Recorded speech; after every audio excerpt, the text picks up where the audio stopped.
still learning more about the shooting inside the Masontown District Court in Fayette County yesterday. Witnesses say it was terrifying and chaotic.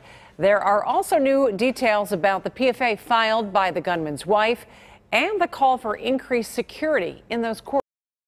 Kim Gable is live now with those developments. Kim.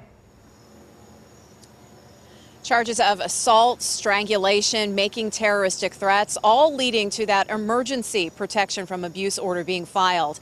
Now, because of that, under federal law, Patrick Dowdell was not allowed to have a gun.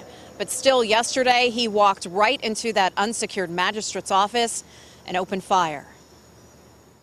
Bullet holes and shattered glass everywhere at the Magistrate Court office in Masontown, Fayette County.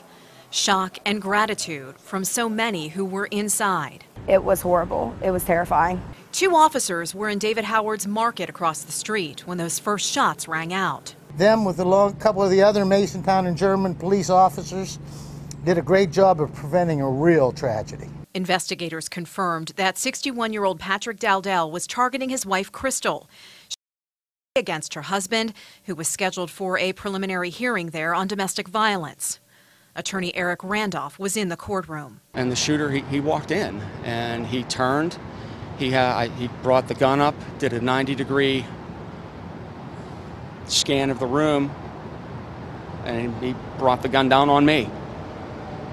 I was pretty afraid. I was terrified. For some reason, Dowdell turned and ran out. That's when Shayna Pellio encountered him. I stopped. There was the gunman, and he pointed the gun directly at me. I stopped. I froze. I turned around. I was like, this is going to be my life. So I turned around, seen Corporal Lingo right behind me. He said, get down.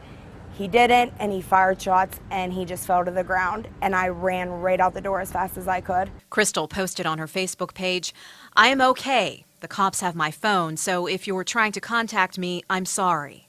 Today, a first look at the protection from abuse order and the violence she said she endured, including being choked with a belt. Patrick Dowdell telling her there would be no divorce. It can happen to any community, and that's what's scary. That's a scary thing.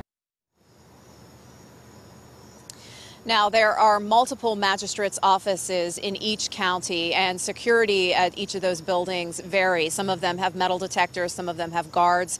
There were no such measures in place at the Masontown office yesterday. Now, Scott Miller, that one police officer who was injured, he was shot in the hand. He's expected to make a full recovery, and those three other people were treated and released.